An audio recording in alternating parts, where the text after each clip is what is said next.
Hey there everybody, this is Havoc with my first guide video on Age of Wonders Planetfall. 4X games typically have a lot of information displayed at once, and Planetfall is no different. Today we are going to start on the absolute basics of the user interface with your top bar resources. For those new to the channel, my goal is to keep videos short, so I will address all the UI elements within Planetfall first in a series of short, to the point video guides.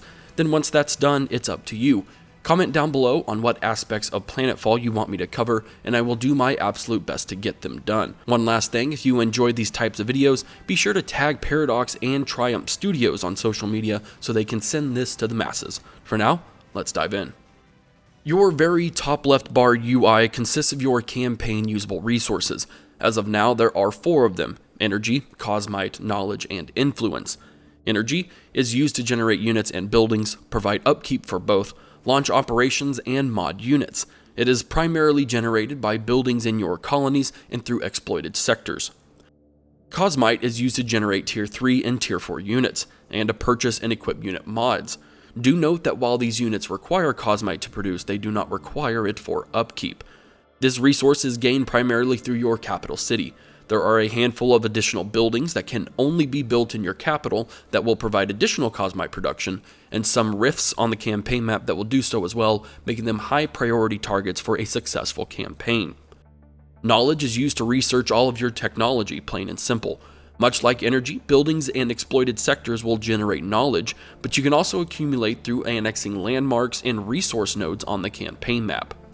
Influence is a bit different than the rest. There are only 2 systems of generation: your capital colony and potential NPC relationships.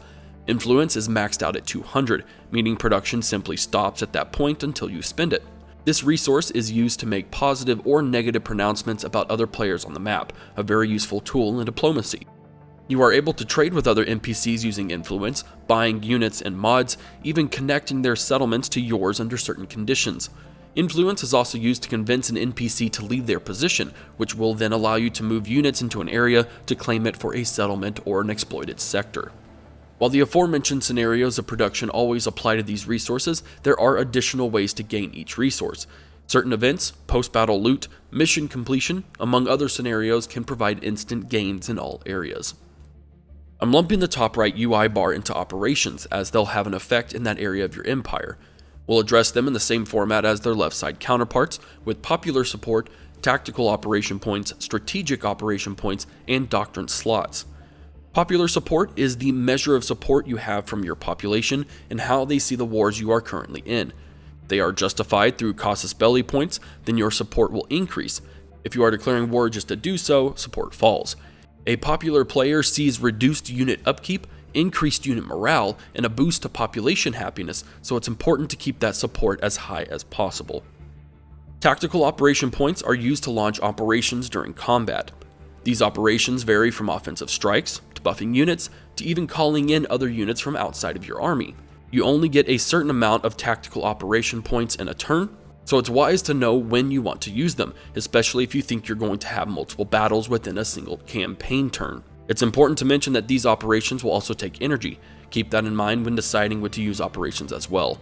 Tactical points will reset at the end of each campaign turn on the world map. Strategic operation points are wider in scope than tactical operation points, as they are used on the actual campaign map. Strategic operations can help explore or monitor the map, conduct espionage on the enemy, or, like their tactical counterparts, damage an enemy army through targeted strikes. These operations are limited, same as tactical, they cost energy, same as tactical, and they also reset at the end of each turn. Lastly, we have doctrine slots. Doctrine slots are empire-wide modifiers that you can enable in your campaign. Additional doctrine slots can be acquired through empire upgrades.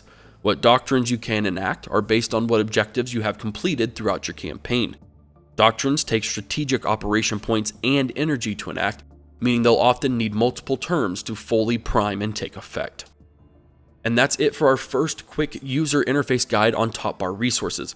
Again, these videos are designed to be short, edible chunks for quick and easy access to information. As mentioned in the intro, let me know what you think would make for some quality video guides in Age of Wonders Planetfall, and I'll start drumming up a list for it. If you haven't already, subscribe to the channel, check out my Discord and Patreon, as supporters will eventually be able to vote on what video subjects will go up every week. Thank you for watching, this is Havoc, and I'll see you in the next video.